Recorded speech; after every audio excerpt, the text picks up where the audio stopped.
بسم الله الرحمن الرحيم أرأيت الذي يكذب بالدين فذلك الذي يدع اليتيم ولا يحض على طعام المسكين فويل للمصلين الذين هم عن صلاتهم ساهون الذين هم يراءون ويمنعون الماعون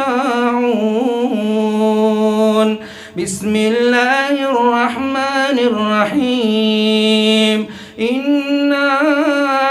أعطيناك الكوثر فصل لربك وانحر إن شانئك هو الأبتر.